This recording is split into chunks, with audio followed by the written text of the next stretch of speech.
Russell, product specialist, JD Brule Equipment. Today we're going to focus on winterization, which is a daily task for all Hydrovac users and operators during these colder weather days. Step one would be to remove all the water from the truck, starting at the tank. So once the system's isolated, you would close this valve, put your drain line on, then reopen that valve and let all the water out of the tank. And while you're doing that, you can proceed to the in-cab part, which allows you to remove all the water from the system so you can introduce glycol. So the in-cab portion starts with this valve. This is the water supply shutoff valve. Once this is closed, you're isolating all the system in the cab from the water supply. Then you would just basically hold onto your hose, remove your hose from the cab, open up your valve, and hold it, and just by hand open up your air supply valve so that you can introduce air to purge all the excess water out of the system. You can hold that for any period of time that you want, but 5 to 10 minutes is more than enough. And once you're at this point, you can now allow the pressure to reside, because now you'll introduce your glycol into the system. Also, while you're at this point, you can also open all your drain valves, cycle everything, so everything gets freed of all the excess water.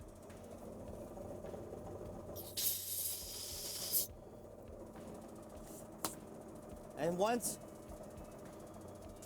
most of all the air has been subsided, you have no pressure left in the system, you would go and open up your glycol supply line. Now you're introducing Winterize or the glycol or windshield washer fluid into the system for cold weather. And I always let some of it drain out of the bottom of the pump first, just to remove the air. So for the next step, we would turn the water pump on, and we would let the water pump do all the work to bring all the glycol through the system.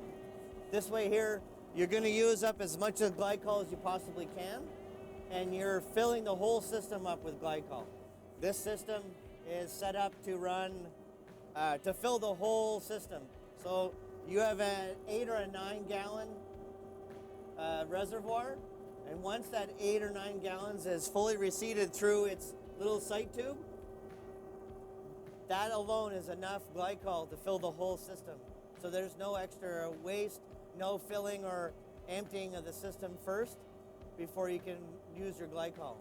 And at this point, the water pump's actually engaged, and it's pumping the glycol through the system. You just want to pump it moderately through the system so that you just displace all that leftover water that's resided anywhere in the system. And then once you see it come out, you just shut your pump off immediately, and you're fully winterized, ready to go. And that right there is a fully winterized system, ready to be parked outside. The final step would be the morning of, you're going back to work, or the next morning, you're going to want to purge your glycol and send it back to the tank so you can reuse it without diluting it with water or with any other waste. So you would just take your hose and hook it back up to it. I have a cheater hose. It goes back to my tank.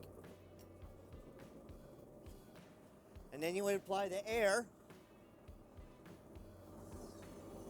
And then you're just introducing air into the system and putting all the glycol back into the tank to reuse it for the next day or tonight or the next time you need to winterize.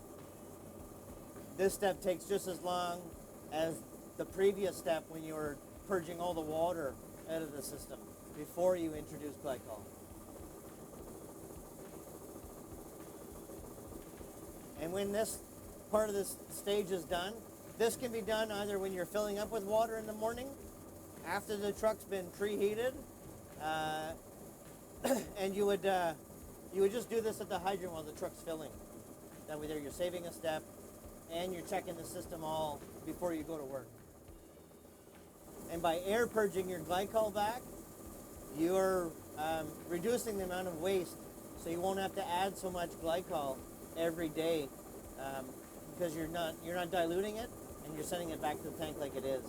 You can introduce water and use the pump and pump it back into the tank because you'll be introducing water to move the glycol back.